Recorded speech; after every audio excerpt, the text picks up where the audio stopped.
saudara. Katakan selamat hari Minggu, Tuhan Yesus memberkati. Haleluya. Berapa banyak yang rindu untuk masuk dalam hadirat Tuhan? Boleh lambaikan tangan Bapak Saudara. Boleh katakan boleh kasih tepuk tangan sekali lagi untuk Tuhan Yesus. Amin. Sebab di dalam Dia dan di dalam hadiratnya Dia, kita ketemukan untuk kebahagiaan. Kita temukan kekuatan yang baru. Amin. Amin Bapak Ibu Saudara. Mari bersama-sama kita akan bacakan Mazmur 91. Mari bacakan dengan lantang, dengan suara yang keras Bapak Ibu Saudara, dan dengan suara yang nyaring. Amin. Mari bersama-sama kita bacakan Mazmur 91. Dalam lindungan Allah, orang yang duduk dalam lindungan yang maha tinggi dan bermalam dalam naungan yang maha kuasa akan berkata kepada Tuhan, tempat perlindunganku dan kubu pertahananku, Allahku yang kupercayai. Sungguh Dialah yang akan melepaskan engkau dari jerat penangkap burung, dari penyakit sampar yang busuk. Dengan kepaknya Ia akan melindungi engkau, di bawah sayapnya engkau akan berlindung. Kesetiaannya ialah perisai dan pagar tembok. Engkau tak usah takut terhadap kedahsyatan malam, terhadap panah yang terbang di waktu siang, terhadap penyakit sampar yang berjalan di dalam gelap, terhadap penyakit menular yang mengamuk di waktu petang. Walau 1000 orang rebah di sisimu dan 10.000 di sebelah kananmu, tetapi itu tidak akan menimpamu. Engkau hanya menontonnya dengan matamu sendiri dan melihat pembalasan terhadap orang-orang fasik. Sebab Tuhan ialah tempat perlindunganmu, yang maha tinggi telah kau buat tempat perlindunganmu. Malapetaka tidak akan menimpa kamu, dan tulah tidak akan dekat kepada kemahmu. Sebab malaikat-malaikatnya akan diperintahkannya kepadamu untuk menjaga engkau di segala jalanmu. Mereka akan meletakkan engkau di atas tangannya, supaya kakimu jangan terantuk kepada batu. Singa dan ular tedung akan kau langkahi. Engkau akan menginjak anak singa dan ular naga. Sungguh hatinya melekat kepadaku, maka aku akan meluputkannya. Aku akan membentenginya, sebab ia mengenal namaku. Bila ia berseru kepadaku, aku akan menjawab. Aku akan menyertai dia dalam kesesakan. Aku akan meluputkannya dan memuliakannya. Dengan panjang umur akan kukenyangkan dia, dan akan kuperlihatkan kepadanya keselamatan daripadaku. Kasih tepuk tangan sekali lagi untuk Tuhan kita yang ajaib. Haleluya, haleluya. Biar segala pujian, hormat, dan kemuliaan hanya bagi nama-Mu ya Tuhan. Karena kami tahu Tuhan, walau 1000 rebah di sisi kami, itu tidak akan menimpa kami. Karena Tuhan yang ada bersama-sama dengan kami, menyertai hidup kami, membimbing hidup kami. Sebab itu Tuhan, inilah pujian penyembahan kami, ucapan syukur kami bawa semua ke dalam tangan Tuhan. Karena kami tidak pernah ragu Tuhan, kami tidak pernah gentar, karena Tuhan yang ada bersama-sama dalam hidup kami Tuhan. Kami tahu kami memiliki kekuatan yang besar, karena kami punya Tuhan yang besar dan teramat baik buat setiap kami Tuhan. Terimalah pujian penyembahan kami Tuhan, persembahan hidup kami. Ini hidup kami, ini hati kami bawa semua ke dalam tangan Tuhan. Di dalam nama Tuhan Yesus, haleluya. Tetap dalam hadirat Tuhan, silakan duduk kembali Bapak Ibu Saudara. Kami mau nyatakan pagi hari ini ya Tuhan, tiada pernah ku ragukan kasih setiamu ya Tuhan. Setiap waktu dalam hidupku tak pernah kau tinggalkan. Meski langit tampak suram, awan gelap pun menghadang, hadapi badai, lewati gelombang, tak pernah kau tinggalkan diriku. Kami mau nyatakan ya Tuhan, walau 1000 rebah di sisiku, Kau tetaplah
Mari jemaat Tuhan lebih lagi nyatakan bahwa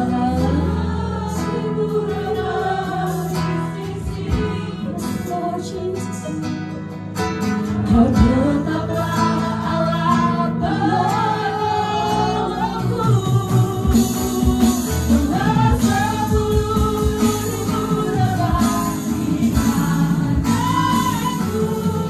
takkan ku bayar, takkan ku terpaku.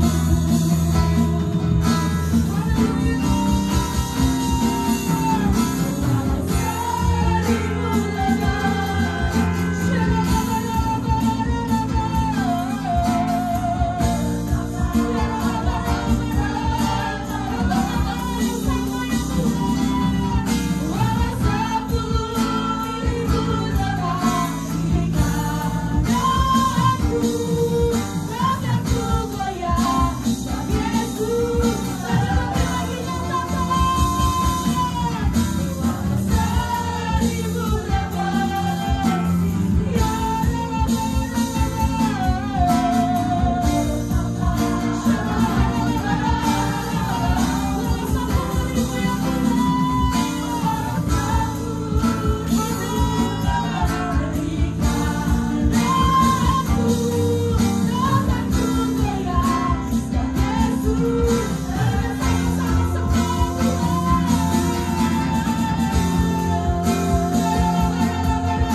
yang sama Tuhan.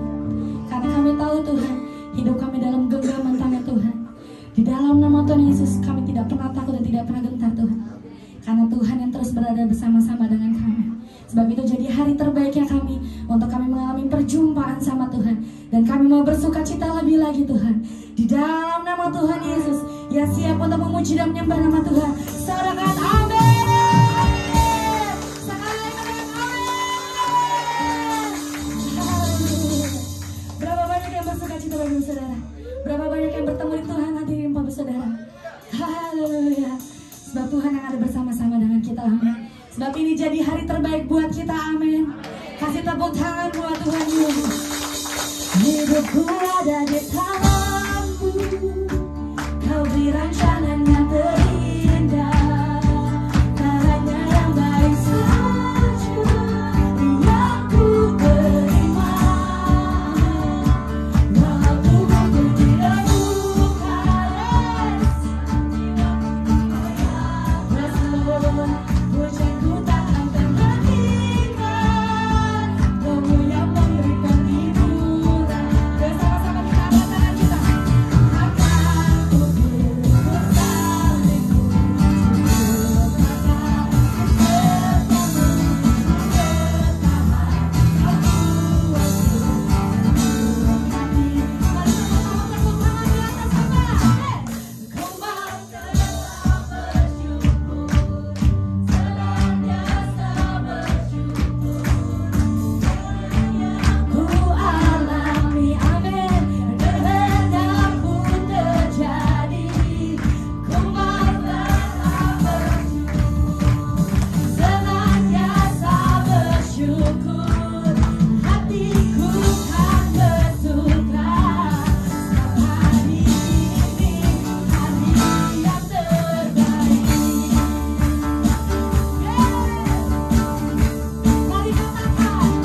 boleh kasih tepuk tangan sekali lagi buat Tuhan Yesus.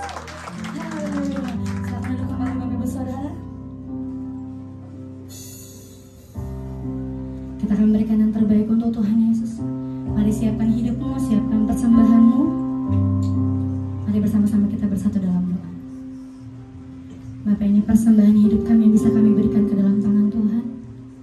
Tuhan campur tangan dalam segala aspek kehidupan kami ya Tuhan. Biar kami memberikan dengan hati yang tulus Tuhan. Kami membawa persembahan kami di dalam nama-Mu ya Tuhan Yesus. Terimalah persembahan kami yang terharum dan termanis Tuhan. Tuhan yang memberkati setiap tangan-tangan yang akan memberikan. Tuhan yang memberkati juga setiap tangan-tangan yang akan melolah ya Tuhan. Di dalam nama Tuhan Yesus kami siap untuk memberi. Haleluya. Amin. Untuk pelayan Tuhan boleh silakan maju ke depan. Segala perkara dapat ku tangguh di dalam Dia yang memberi kekuatan.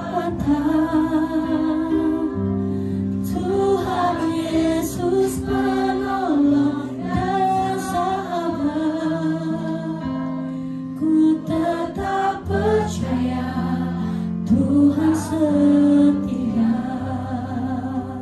Segala perkara dapat ku tangguh di dalam Dia yang memberi kekuatan. Tuhan Yesus penolong dan sahabat, ku tetap percaya Tuhan setia. Mari biar jemaat Tuhan saja nyatakan. Segala perkara dapat ku tangguh di dalam Dia yang memberi kekuatan. Tuhan Yesus penolong dan sahabat, menyatakan ku tetap percaya Tuhan setia. Sama-sama kita bangkit berdiri Bapak Ibu Saudara.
surgawi dalam menjalani kehidupan kami hari lepas hari.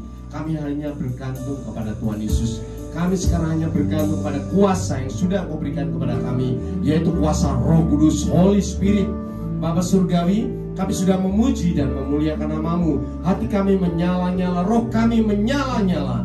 Dan sekarang ini di dalam urapan yang dahsyat ini, kami mau duduk diam. Kami mau membuka hati, pikiran, telinga kami, jiwa roh kami, untuk kami mendengar kebenaran firman-Mu. Bapa Surgawi, lepaskan hati kami yang lama, gantikan hati kami yang dengan hati yang baru, hati seorang murid, hati yang adalah tanah yang subur, sehingga setiap firman yang kami terima berakar dengan kuat, bertumbuh dan subur, dan berbuah lebat di dalam kehidupan kami. Semua yang percaya katakan amin. Kita ucapkan syukur kepada Tuhan. Silakan Bapak Ibu Saudara duduk dalam hadirat Tuhan. Shalom. Shalom. Sekarang tanggal 10, minggu depan tanggal 17. Merdeka. Kita bersyukur ada di tengah-tengah Indonesia yang luar biasa. Bangsa yang diberkati Tuhan, di mana umat pilihannya diletakkan di tengah-tengahnya. Ada amin? Itulah Bapak Ibu Saudara dan saya. Anugerah yang luar biasa. Bangsa Indonesia itu jumlah suku bangsanya banyak sekali. Agamanya ada 5. Kepercayaannya banyak sekali.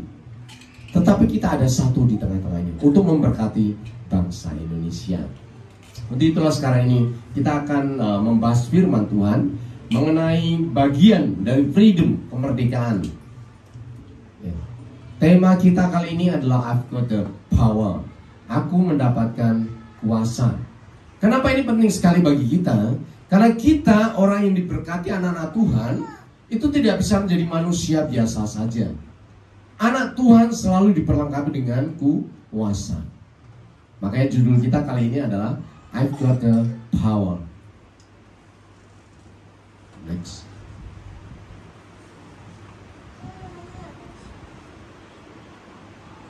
Ya.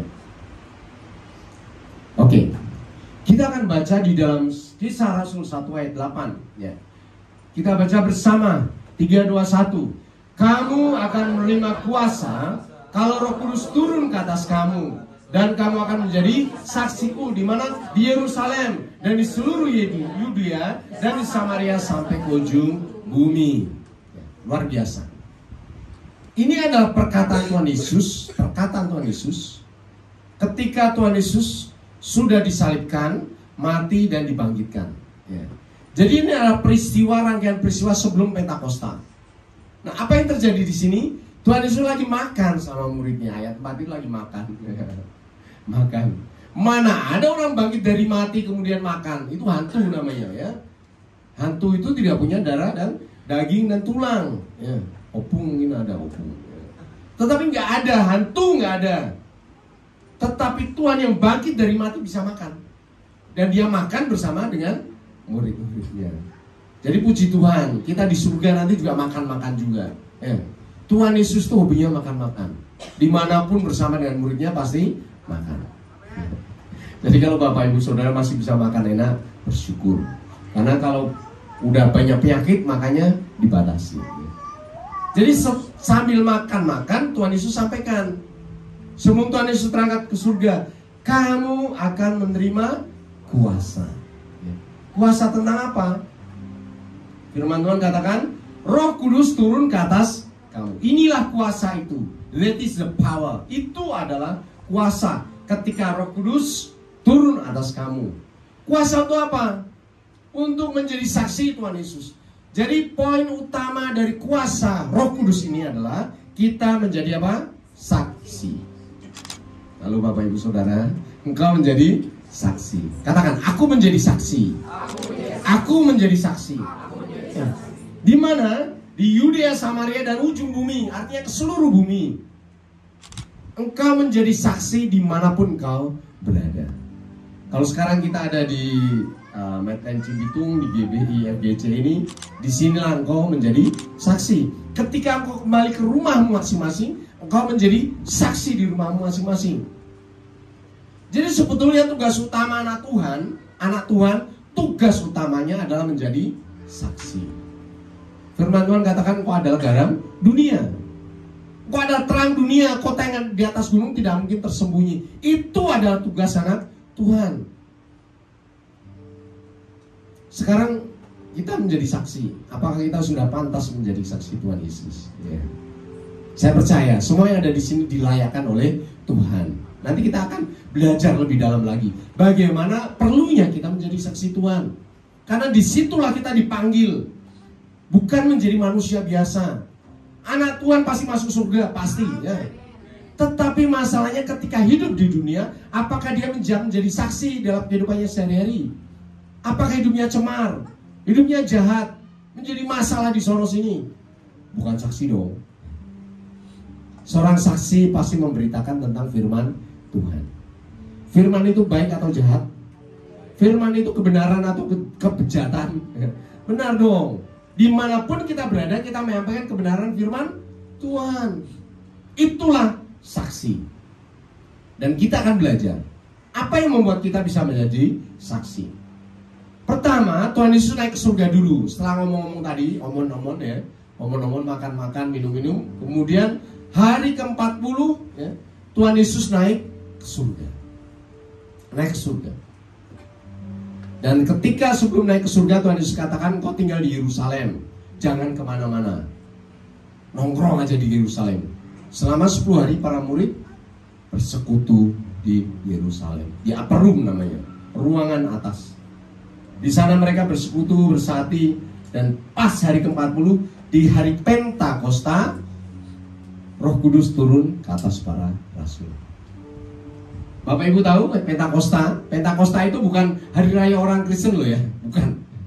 Pentakosta itu hari raya orang Yahudi pertama kali. Jadi hari raya orang Kristen itu nempel sama hari raya orang Yahudi, sama. Pasca Pentakosta itu dirayakan oleh orang Yahudi pertama kali selama berabad-abad. Ya, hari raya Pentakosta itu hari raya memperingati firman Tuhan Taurat diberikan kepada Musa di Gunung Sinai. Jadi Bapak Ibu mesti tahu ya. Ketika merayakan hari raya Pentakosta ini, semua orang Yahudi harus kumpul di Yerusalem, Tidak boleh di tempat yang lain, harus kumpul di Yerusalem. Di situ mereka makan, minum, ya, bersuka cita. Kembali lagi makan-makan. Jadi adat orang Yahudi ketika merayakan pesta ya makan. Kemudian di bait suci dibakarlah korban untuk Pentakosta. Jadi ketika Pentakosta dirayakan, pada saat itu semua orang Yahudi di seluruh dunia waktu itu ya, dari Yudea, Persia, dari Egypt, dari Mesir, dari Arab, semuanya datang ke sana. Orang Yahudinya kumpul, kemudian merayakan. Ketika perayaan itu terjadi, tiba-tiba ayat kedua, turunlah dari langit suatu bunyi seperti tiupan angin keras memenuhi seluruh rumah di mana mereka duduk, dan tampaklah kepada mereka lidah-lidah seperti nyala api yang bertebaran dan hinggap pada mereka masing-masing. Maka penuhlah mereka dengan Roh Kudus. Lalu mereka mulai berkata-kata dalam bahasa-bahasa lain seperti yang diberikan oleh Roh itu kepada mereka untuk mengatakannya. Jadi ketika mereka duduk, turun Roh Kudus, mereka mulai berkata-kata dalam bahasa-bahasa lain. Itulah kuasa yang pertama ketika mereka menerima Roh Kudus. Kuasa berkata-kata.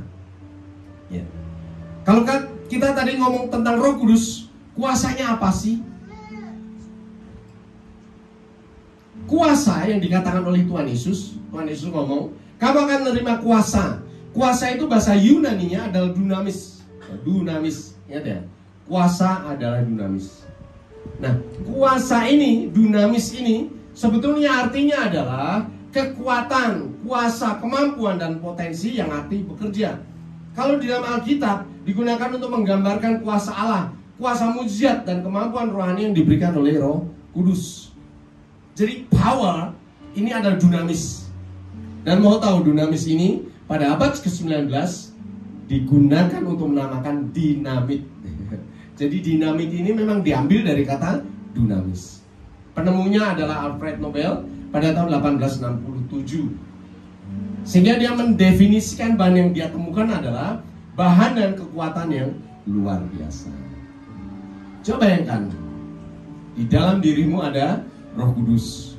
Roh Kudus setara dengan kuasa dinamit yang mengubahkan segala sesuatu.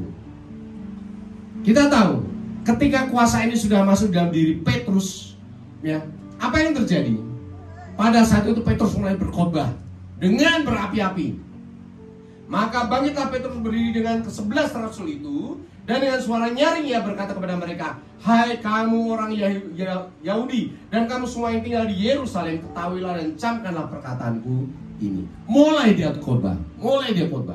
Dan para murid juga khotbah ya. Para murid juga khotbah dengan bahasanya masing-masing. Kuasa itu mulai meledak. Bom. Kuasa tidak bisa ditahan di dalam diri kita. Pernah Bapak Ibu Saudara merasakan tiba-tiba kita ingin ngomong dengan seseorang tentang kasih Tuhan? Itu dunamis. Why? Kenapa? Di dalam dirimu ada Roh Kudus. Ketika itu terus menyala-nyala, ucapkanlah kata itu. Maka Tuhan akan menjamah orang itu. Pernah Bapak Ibu Saudara sedang berdoa di kamar, tiba-tiba diingatkan tentang saudara kita, muncul. Ya, kalau engkau diingatkan, saat itu juga doakan. Karena ketika engkau melewati doa-doa itu, ya engkau akan menyesal. Ya, dulu pernah saya diingatkan Tuhan tentang seorang saudara. Sekali, dua kali, apaan sih? Saya masih belum belajar tentang kuasa firman Tuhan. Hari ketiga apa? Dia dipanggil Tuhan. Saya nyeselnya setengah mati. Tuhan, aduh nyesel. Kenapa dia tidak doakan? Dan tiba-tiba hari ketiga dia dipanggil Tuhan. Akhirnya saya belajar bahwa kalau Roh Kudus ngomong, ya itu hal yang penting, tidak diulang-ulang lagi. Sehingga kalau Roh Kudus berbicara, kerjakan. Roh Kudus berkata doakan, doakan. Roh Kudus berkata sampaikan, sampaikan. Sebetulnya bahkan Roh Kudus berkata tegurlah, tegurlah. Tegurlah, tegurlah. Nanti kuasa Roh Kudus yang akan bekerja. Mungkin waktu itu ketika kita berbicara, orang itu ngomong apaan sih ya. Tetapi pada waktu-waktu berikutnya, ketika perkataan kita sudah sampai, maka kuasa Roh Kudus akan bekerja. That is dunamis. Itu adalah dunamis. Kuasa yang meledak. Meledak. Sehingga apa yang terjadi?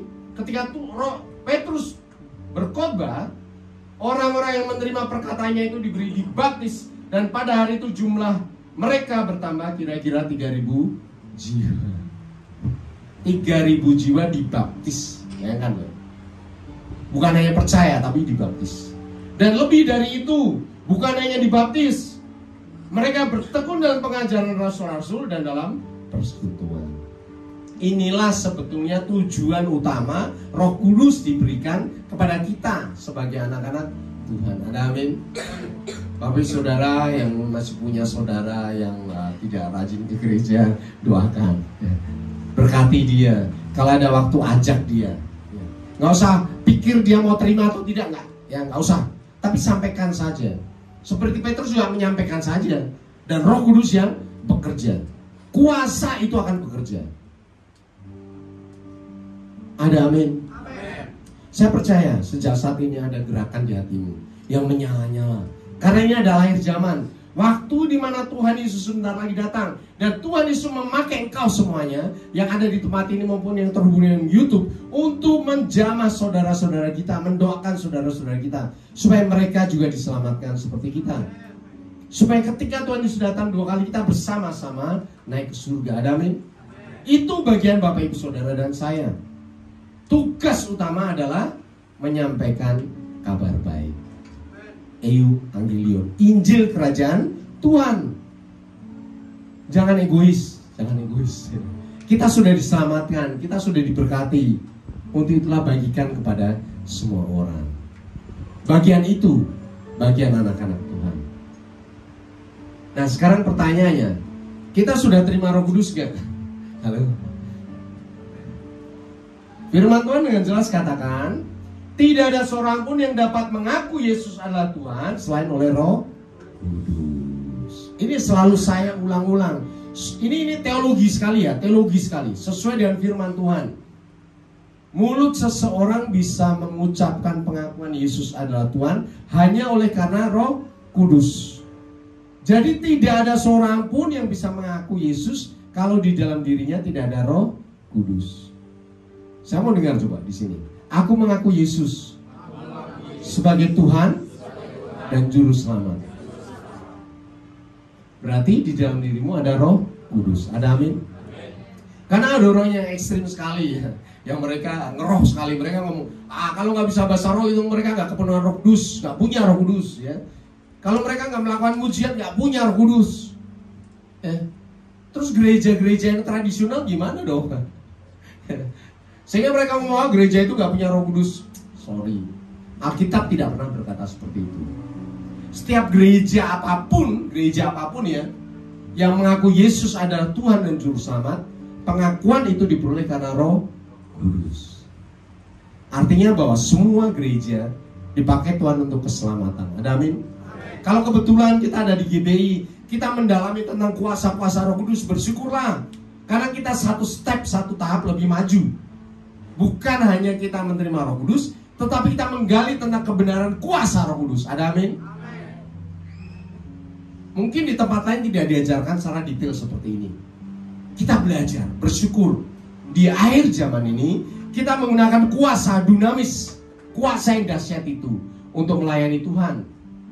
Yang pertama, kita menerima Roh Kudus, buktinya adalah apa? Mulut kita bisa mengaku bahwa Yesus adalah Tuhan dan Juru Selamat. Yang percaya katakan amin. Yang sudah mengalami katakan yes. Roh Kudus itu apa gunanya? Roh Kudus itu membuat kita menjadi anak Allah. Firman Tuhan katakan, kamu telah menerima Roh yang menjadikan kamu anak Allah. Oleh Roh itu kita berseru, ya Aba, ya Bapa. Tuhan Yesus dalam doa Bapa kami berkata, ya, kalau engkau berdoa, berdoalah demikian. Apa? Bapa kami yang di surga. Ucapkan itu, Bapa kami yang di surga. Belajar, memang harus belajar bahwa saya punya Bapa yang luar biasa di surga. Itu bukan hanya Tuhan, tapi Bapa saya, babe gue. Tuhan ketika mengajarkan doa Bapa kami ini, Tuhan Yesus berbicara dalam bahasa Aram, ya, bukan bahasa Ibrani. Bahasa apa? Aram. Bahasa Aram adalah bahasa sehari-hari yang digunakan di seluruh daerah Samaria, Persia, Yudea pada masa itu. Karena itu adalah bahasa perdagangan. Seperti orang Jawa ngomong dengan bahasa Indonesia. Bahasa Indonesia di Indonesia adalah bahasa perdagangan. Jadi Tuhan Yesus ngomongnya bahasa Aram. Dan di dalam bahasa Aram itu Tuhan Yesus berkata, kalau kau berdoa demikian, Bapa kami yang di surga. Artinya apa? Kita bahasa Indonesia di tempat ini. Bisa ngomong nggak? Bisa dong. Bapak di surga tahu nggak? Tahu dong. Kalau saya orang Batak, ya ngomong bahasa pakai bahasa Batak, Tuhan tahu nggak? Tahu dong. Kalau saya orang Jawa ngomong pakai bahasa Jawa, Tuhan tahu nggak? Itulah hebatnya Tuhan kita. Tidak perlu kita belajar bahasa Ibrani untuk bisa menyebut Allah kita. Kita cukup berbahasa dengan bahasa kita masing-masing, dan Tuhan akan berkata, ya anakku, ini aku. Kenapa kita bisa menyebut Allah dan Bapa kita, sementara Tuhan di surga ngomong ya anakku? Kenapa? Karena ada Roh Kudus. Roh Kudus membuat engkau menjadi anak Allah. Luar biasa, kita beri ucapan syukur kepada Tuhan. Roh Kudus membuat engkau menjadi anak Allah. Manusia biasa, tetapi diubah oleh Tuhan menjadi anak Allah. Ingat ya, nomor 1, di dalam dirimu ada Roh Kudus. Ucapan, aku punya Roh Kudus. Di dalam diriku ada Roh Kudus. Tolong pahami itu. Banyak orang Kristen tidak paham keberadaan Roh Kudus. Mereka pikir Roh Kudus itu melayang-layang di udara. Bahkan Roh Kudus itu ada apaan sih? Roh Kudus itu ada di dalam dirimu. Ingat ya, manusia terdiri apa? Tubuh, jiwa, dan roh. Kalau orang Kristen ada lagi apa? Roh Kudus. Di dalam dirimu ada Roh Kudus. Ada amin? Amin. Roh Kudus itu yang mengajar dan mengingatkan kita akan kebenaran firman Tuhan. Ya.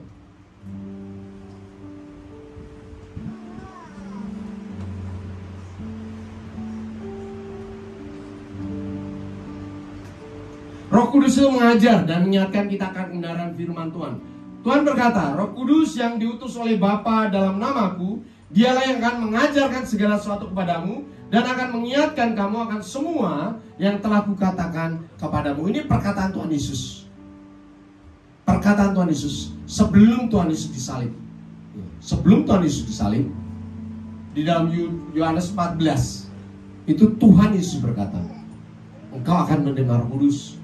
Roh Kudus yang diutus oleh Bapa dalam namaku, Dialah yang akan mengajarkan segala sesuatu kepadamu dan mengingatkan kamu akan semua yang telah kukatakan kepadamu. Jadi ada satu hal yang penting yang kita harus paham. bahwa Roh Kudus berasal dari mana? Dari Bapa. Roh Kudus pasti sesuai dengan firman Tuhan. Ya atau ya? Roh Kudus pasti sesuai dengan firman Tuhan. Karena tugas Roh Kudus adalah apa? Dia akan mengajarkan segala sesuatu yang kepadamu dan mengingatkan kamu akan semua yang sudah kukatakan kepadamu. Artinya apa? Roh Kudus itu fungsinya mengajarkan firman Tuhan kepada kita. Jadi kuasa menghadapi tantangan hidup, kita menerima Roh Kudus yang ada di dalam diri kita. Yaitu apa? Roh Kudus yang mengajarkan kebenaran firman Tuhan. Roh Kudus itu juga menghibur kita. Firman Tuhan katakan apa? Tapi penghibur yaitu Roh Kudus, dia akan menghibur kita. Kemudian Roh Kudus menolong kita dan menyertai kita sampai selama-lamanya.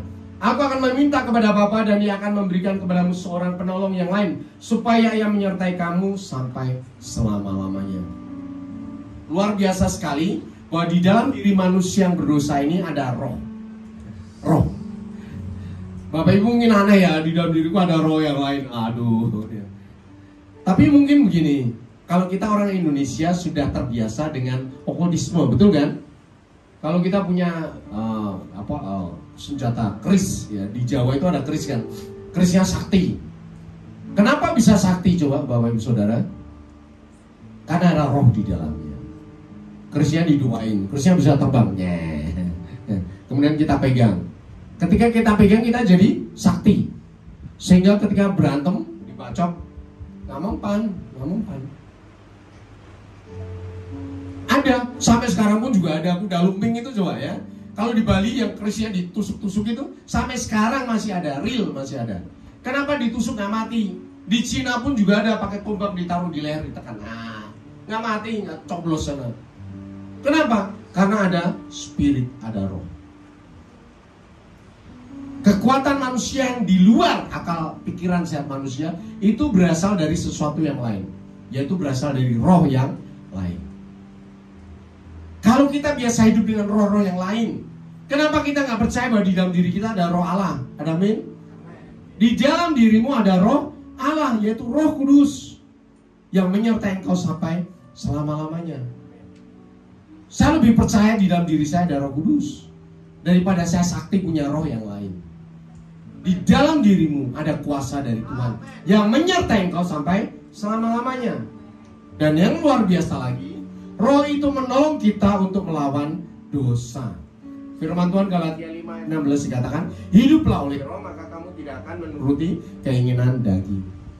Jadi Bapak Ibu Saudara, firman Tuhan katakan kuduslah kamu maka karena aku adalah kudus. Bisa nggak kita kudus? Nggak bisa. Dengan kekuatan sendiri tidak bisa. Tetapi di dalam diri kita ada Roh Kudus, Roh Allah yang membuat kita bisa serupa dengan Allah sendiri, yaitu Roh Kudus. Ada banyak orang jatuh bangun di dalam dosa, padahal dia orang Kristen, yaitu. Terus gimana orang-orang yang kayak gini? Kenapa dia jatuh bangun dalam dosa? Karena satu hal, Roh Kudusnya tidak diberdayakan, tidak diberdayakan. Dia tidak hidup oleh kuasa Roh Kudus, tapi hidup oleh kepalanya sendiri. Itu orang Kristen selama ini. Minggu lalu saya menyampaikan tentang tipuan setan yang terbesar kali ini adalah berkata bahwa Alkitab itu sudah kuno. Alkitab itu tidak update. Alkitab itu sudah tidak layak lagi dipakai. Ya. Sehingga orang ngomong, apaan sih mengampuni, apaan sih persembahan, apaan sih persepuluhan. Bapak Ibu lihat YouTube banyak dong, ya toh? Yang berkata apaan sih perpuluhan gak ada gunanya, apaan sih persembahan. Ya. Semua orang mengkritisi Alkitab. Padahal Bapak Ibu mau tahu, Alkitab adalah firman Tuhan. Kuasa itu nyata berasal dari surga. Dan kuasa itu yang akan membuat kita dihakimi. Kuasa itu akan melindungi kita. Sehingga kalau setan ngomong gak usah peduli Alkitab lagi, maka kita berada di dalam luar perlindungan Tuhan. Alkitab itu seperti payung ya, payung. Kalau kita di bawah payung kehujanan nggak? Kalau lagi hujan, tidak dong. Ketika kita keluar kita kehujanan, masuk lagi tidak hujan, keluar lagi kehujanan. Banyak orang Kristen di luar di luar perlindungan firman Tuhan. Itu mengerikan sekali Bapak Ibu Saudara. Dan sekarang ini banyak orang Kristen seperti itu, tidak peduli pada firman Tuhan. Makanya saya selalu katakan, dasarkan hidupmu pada firman Tuhan. Baca Alkitab. Alkitab ngomong apa, tutup mata kerjakan. Karena perlindungan Tuhan akan terjadi kepadamu. Ada amin? Amin. Orang Kristen tidak bisa melawan dosa karena apa? Kuasa itu tidak dipergunakan. Dia berusaha melawan dengan kepalanya sendiri. Sementara dia menolak firman Tuhan, ya kehujanan terus dong. Dia bertobat besok umat, bertobat besok umat, bertobat besok umat. Kenapa? Dia tidak mempergunakan kuasa Roh Kudus. Dan sekarang kita mau belajar.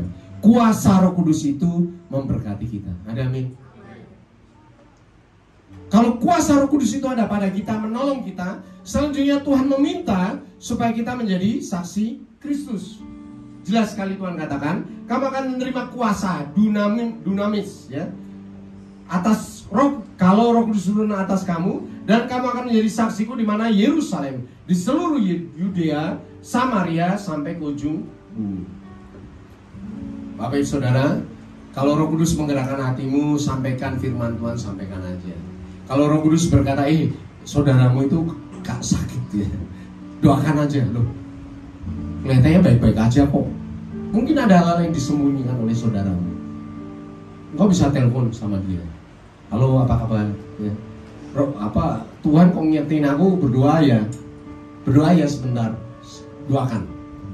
Doa gak perlu panjang-panjang ya, gak perlu panjang-panjang. Doa sebentar juga tidak apa-apa, kuasanya tetap sama.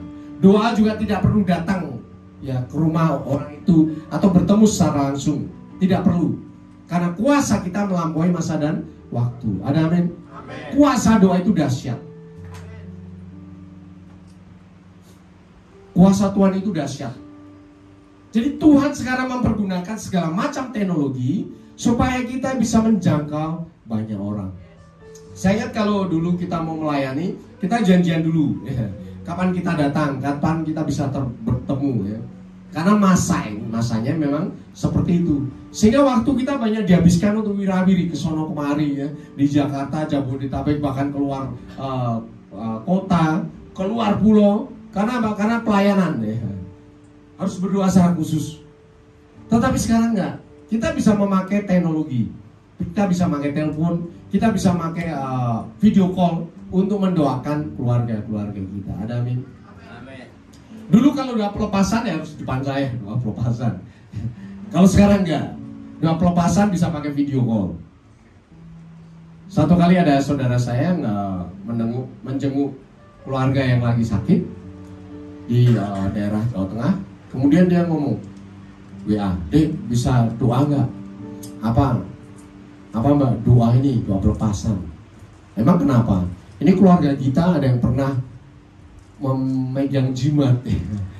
Memegang jimat. Dia berguru ke dukun waktu masa muda. Sehingga ketika masa tuanya, dia hidupnya banyak penyakit yang tidak jelas. Banyak penyakit yang tidak jelas. Loh, dia kan orang Kristen, saya ngomong gitu. Iya, tapi bagian itu belum dilepaskan. Kemudian satu waktu video call. Puji Tuhan di dalam doa cepat sekali roh itu diselesaikan oleh Tuhan.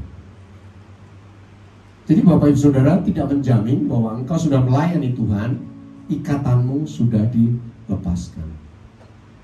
Kalau kita pernah terlibat di dalam okultisme, terlibat di dalam penyembahan berhala, pakai jimat-jimat ke dukun diramal ya supaya enteng jodoh ya ada. Halo, ada yang ini?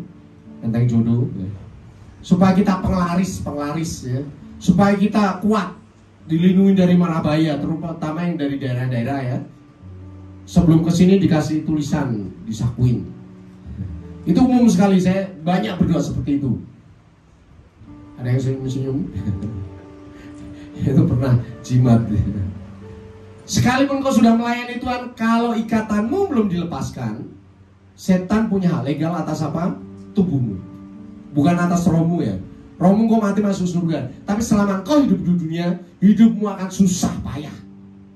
naik dikit jatuh lagi, naik dikit jatuh lagi, berantem sono berantem sini, bikin usaha gagal bangkrut.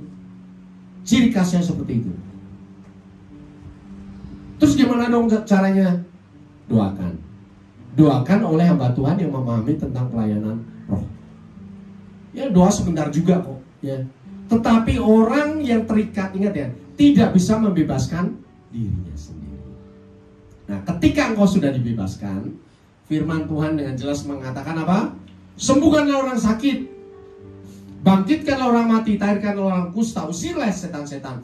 Kamu telah memperolehnya dengan cuma-cuma, karena itu berikanlah pula dengan cuma-cuma. Kuasa ini menyertai engkau. Di dalam dirimu ada Roh Kudus yang punya dunamis, kuasa yang dahsyat. Kuasa untuk apa? Untuk ini. Supaya apa? Orang bertobat. Bukan menjadi dukun ya, menyembuhkan orang kemudian dia memuja kita. Banyak hamba Tuhan yang kadang seperti itu ya, dipuja-puja. Dia sakti kalau dia sembuh. Bukan itu. Tujuan utamanya supaya dia bertobat, terima Tuhan Yesus. Ingat ya, segala macam mukjizat itu digunakan Tuhan supaya orang terima Tuhan Yesus. Karena banyak kali orang diomongin saja tidak percaya, orang diberitahu saja tidak peduli. Baru kalau dia sakit kanker, baru dia teriak-teriak, Tuhan tolong aku ya. Aku butuh mukjizat. Bapak Ibu datang sembuhkan. Roh sakit kanker aku akan hancurkan di dalam nama Tuhan Yesus. Jadi gunanya mukjizat yang kau miliki supaya orang bertobat. Nah, kalau ada orang sudah disembuhkan, terima mukjizat, besok jatuh lagi dalam dosa, besok minta mukjizat lagi, terus gimana? Udah tendang aja orang kayak gitu. Dia mempermainkan kuasa Tuhan. Karena ada juga orang yang seperti itu. Dia hanya butuh kuasa, tetapi dia tidak mau meninggalkan kehidupan dosa. Bapak Ibu Saudara, kuasa itu ada padamu. Amin. Ketika Tuhan ngomong sembuhkanlah orang sakit, sembuh gak? Yang ngomong siapa? Tuhan Yesus dong. Ya, yang menyembuhkan siapa? Tuhan Yesus melalui siapa? Bapak Ibu Saudara dan saya. Di dunia ini ingat ya, Tuhan Yesus sudah tidak ada lagi. Para murid tidak ada lagi, para rasul tidak ada lagi, nabi-nabi tidak ada lagi. Yang ada siapa? Bapak Ibu Saudara dan saya. Yang diutus siapa? Bapak Ibu Saudara dan saya. Perintah ini bukan untuk pendeta, bukan untuk pengerja, diakan, diakonis, bukan. Tapi untuk semua anak Tuhan, ada amin? Ya, ucapkan ini tugasku. Ucapkan, ini tugasku. Ini tugasku. Lakukan dengan baik. Sembuhkan orang sakit, bangkitkan orang mati, tahirkan orang kusta, usirlah setan. Sudah pernah usir setan, Bapak Saudara? Cuek aja, di dalam dirimu ada roh yang lebih besar dari roh dunia. Setan angkat, usir dalam nama Tuhan Yesus. Pergi kok, udah hancur. Percayalah, yang mengusir setan bukan kau, tetapi Tuhan. Tetapi Tuhan membutuhkan tubuhmu, membutuhkan mulutmu untuk mengucapkan firman Tuhan. Tidak usah khawatir. Terus bagaimana dong caranya supaya Roh Kudus kita tetap aktif? Tadi saya sampaikan, ada orang Kristen bertahun-tahun tapi hidup dalam penderitaan, hidup tidak tahu apa yang harus dikerjakan. Itu karena Roh Kudusnya tidak aktif. Nomor satu adalah baca firman, renungkan, lakukan firman Tuhan.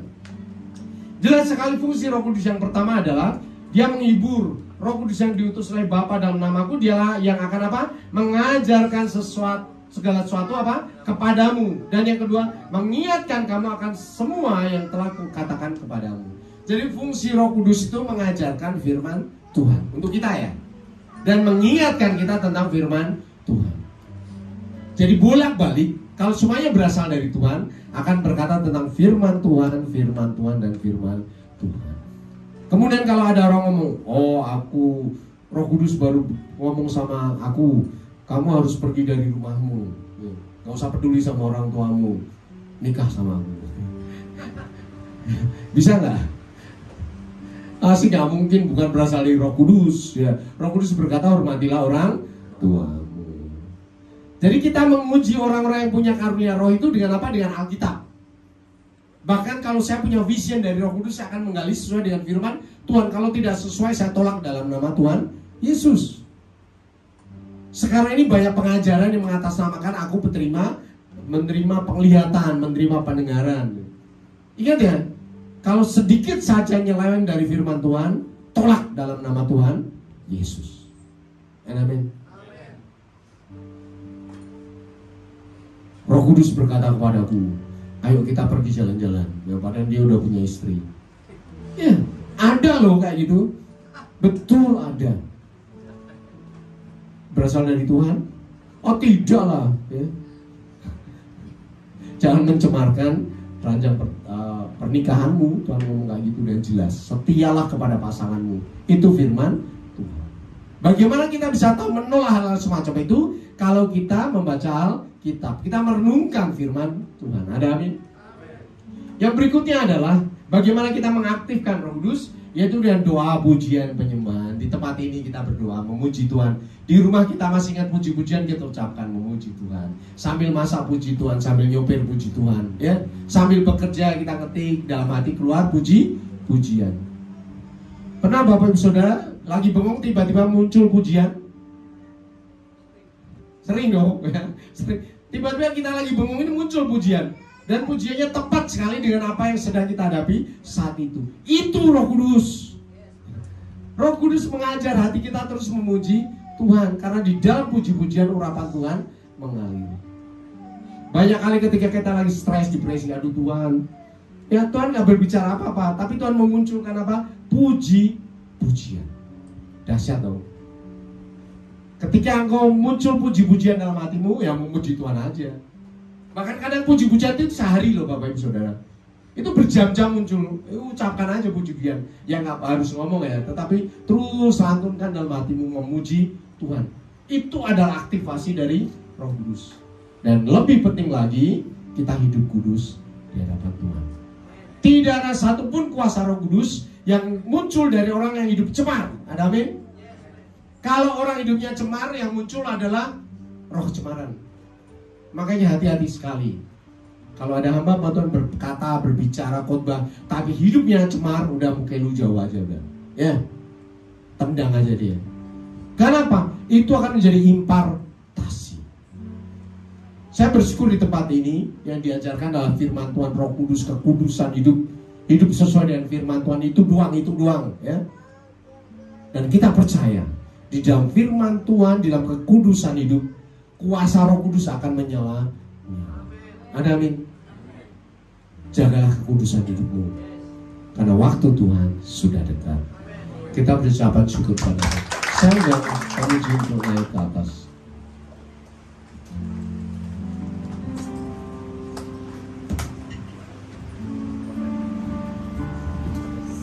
Segala berkat dapat ku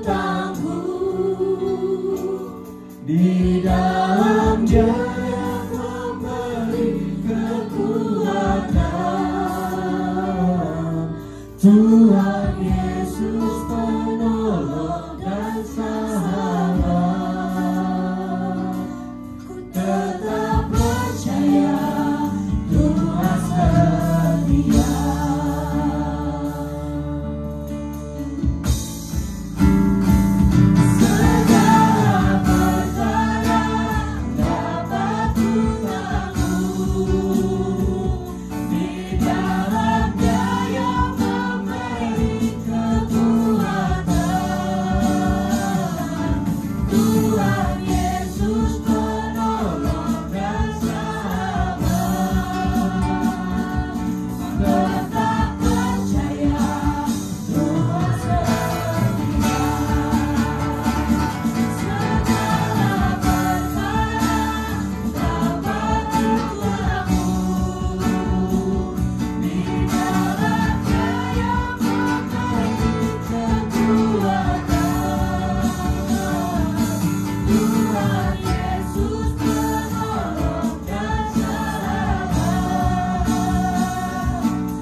tidak meninggalkan kami.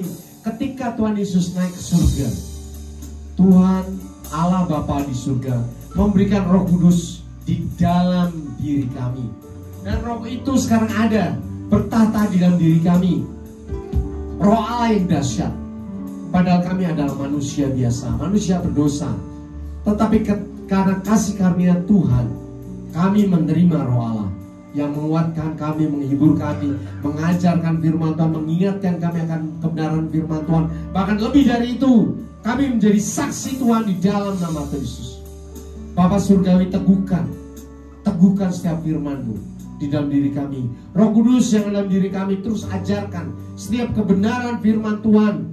Apapun yang kami alami, kami tetap berpegang teguh pada ajaran Roh Kudus dalam diri kami. Roh Kudus menuntun kami, pelita hidup kami, cahaya yang menerangi jalan kami.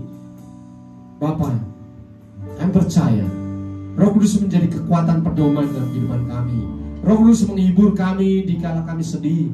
Roh Kudus menguatkan kami di kala kami lemah. Roh Kudus mengajarkan kami setiap firman Tuhan ketika kami menghadapi keraguan-raguan hidup. Roh Kudus yang ada dalam diriku, aku mengucap syukur karena Tuhan memberikan roh yang dahsyat, dinamis itu ada dalam diriku. Terima kasih Bapa, hamba-Mu berhenti berkata-kata, tetapi Roh Kudus yang ada dalam diri kami akan terus mengajarkan setiap kebenaran firman Tuhan sampai kepada kesudahan zaman. Di dalam nama Tuhan Yesus kami berdoa, haleluya, amin. Kita mengucapkan syukur kepada Tuhan.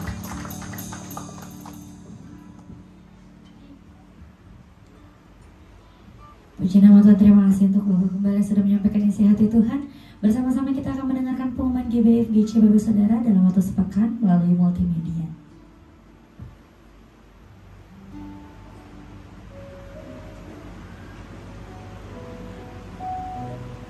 Shalom, senang sekali dapat menyapa Bapak Ibu Saudara untuk menyampaikan pengumuman GBFGC.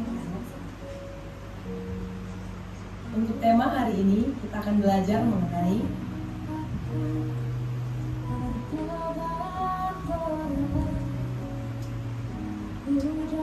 kami segenap jemaat dan seluruh pekerja GBFGC mengucapkan terima kasih atas firman yang telah disampaikan oleh Tuhan.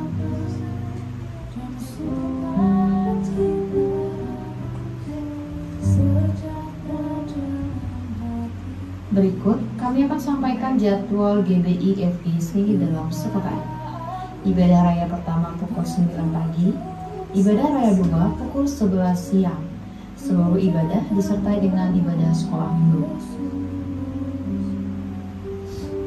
Ibadah generasi Orania diadakan 2 kali dalam sebulan pukul 1.30 di tempat ini. Bagi anak-anak muda, mari datang dan kita bertumbuh bersama-sama dalam Tuhan.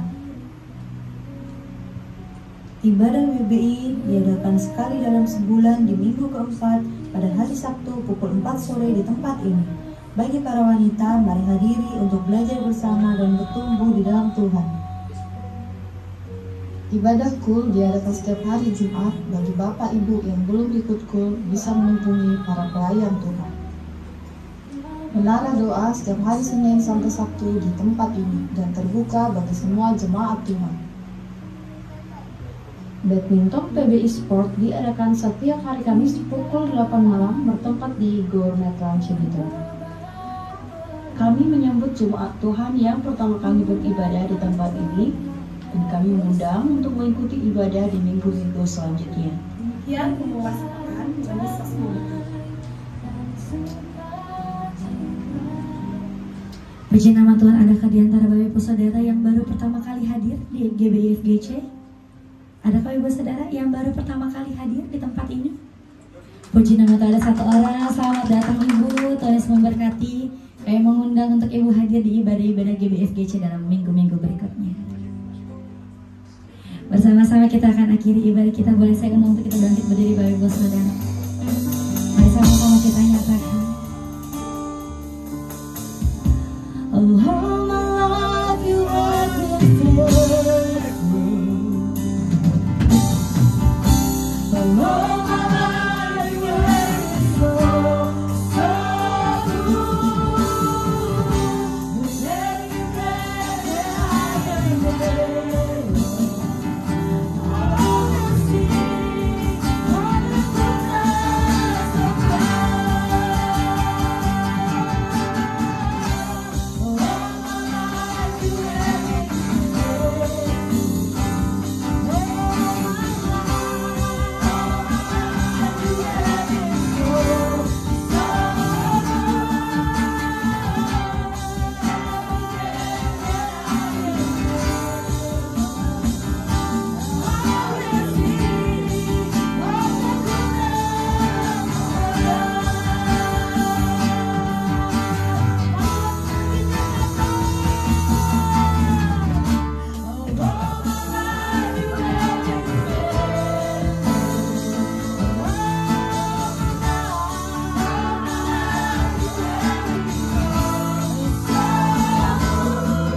Bapa yang kekal, Bapa yang mulia, Bapa yang kudus, Bapa yang kami panggil di dalam nama Tuhan Yesus.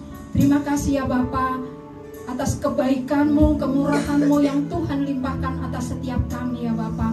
Terima kasih ya Tuhan, terima kasih. Kiranya Tuhan puji-pujian, ucapan syukur kami boleh menyenangkan hati-Mu, menyukakan hati-Mu ya Tuhan. Di dalam nama Yesus, terima kasih terlebih kami sudah diingatkan, oh Tuhan, firman-Mu ya Tuhan yang disampaikan oleh Bapak Gembala kami. Tuhan Yesus, biarlah Tuhan kami boleh menjadi saksi-saksi-Mu ya Tuhan. Kiranya Tuhan Roh Kudus yang memampukan kami ya Tuhan. Kami boleh menjadi berkat dimanapun Engkau, oh Tuhan, utus ya Bapa. Dimanapun kami berada, jemaat-Mu berada, boleh menjadi saksi-Mu ya Bapa. Terima kasih ya Tuhan, Engkau berkati Bapak Gembala kami Indriatmo yang sudah menyampaikan isi hati-Mu ya Bapa. Tuhan berkati kesehatannya, Tuhan Engkau berkati pekerjaannya, pelayanannya Tuhan, urapan-urapan yang baru terus memenuhi, oh Tuhan, mengiringi hamba-Mu di dalam nama Yesus. Terima kasih ya Bapa, terima kasih Tuhan. Engkau berkati juga Ibu Gembala kami Bu Indriatmo dan ketiga putra-putrinya, keluarga besarnya. Pakai keluarga ini menjadi alat-Mu yang luar biasa ya Bapa, untuk kemuliaan nama-Mu, untuk pengembalaannya di tempat ini ya Bapa, untuk menjadi mentor kami ya Bapa. Terima kasih Tuhan, terima kasih. Kami berdoa bagi Gembala Pembina kami Pak Insinyur Rikonoto Raharjo Bapa, juga Ibu dan keluarga besarnya, keempat wakilnya, Gembala Rayon kami Pak Andi Markus beserta Ibu Sutanti, kedua putranya, keempat wakilnya, juga gembala-gembala yang ada di cabang ranting, yang ada di Rayon 18 Tuhan. Engkau urapi ya Bapa,